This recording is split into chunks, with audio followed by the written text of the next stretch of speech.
Hey, it's Jim Fisher, aka The Beat, with This Week Community News. We are continuing our tour of Central Ohio high school musical productions. We're at Big Walnut High School, where Aaron Gibbons is directing Once Upon a Mattress. Thanks for being with us, Aaron. Hi, thanks for having us. So tell us a little bit about this show.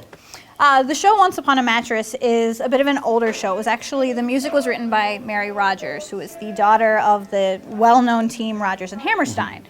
So this is kind of a neat thing. It's very similar to that style of the Golden Age musicals where you've got the main leads and then you've got two of the sub-leads and you've got a whole comic side story. And it's one of those, it's very much that'll appeal to the generation that knows the Golden Age musicals. Okay.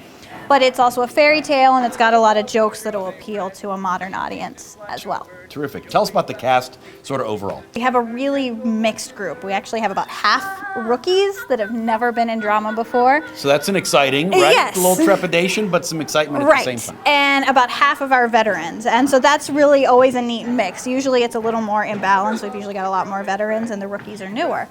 So that's kind of cool, but it's also, we've graduated out two really big senior classes the last few years.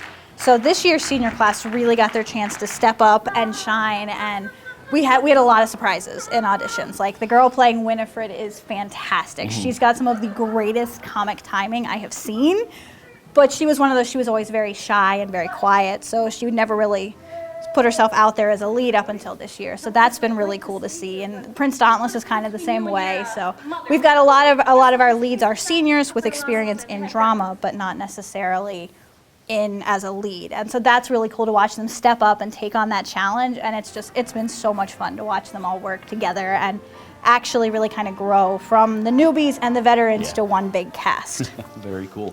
Dealing with a lot of other sports teams, this as a drama club, it's a lot more together like a family, and everybody works together, always asking you, like you just feel more connected with people and you just let loose and have a lot more fun than you would in a normal sports team. We definitely have a lot younger cast than we're used to. We normally have a very large group of veterans, but this year we're coming in with a lot of young kids, which crazy talent. This is a very different show. We did Shakespeare last year, so I'm a little bit used to like the kind of like medieval times, but we've done Grease, we've done Legally Blonde, so I'm kind of used to more of the modern things, but I think this is a very family-friendly show. It's very colorful, very comedic. I think it's one that the audience is really going to enjoy. Our first show, all three of us, we were in Legally Blonde, so it was more modern and hip.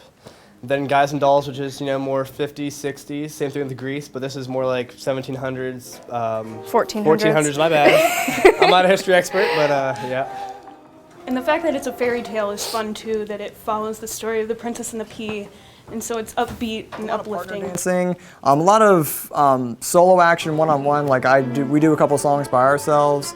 So most of the dancing is usually with a partner, which is really nice. Maybe one sort of nugget in particular that as the director you're looking forward to sharing with audiences through the show. Well, I think it's really important to understand for the story, because I know none of the kids really touched on it, is part of the story is no one in the land can get married unless Dauntless gets married.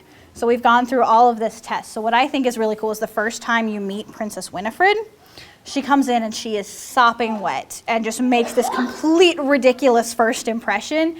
And it's so great to watch her come in and make that like dramatic entrance and watch Dauntless's reaction to all of it. Because it's so cool, because you suddenly got Mama's Boy is suddenly all about this dripping wet mess of a princess. And so that moment, I love that one.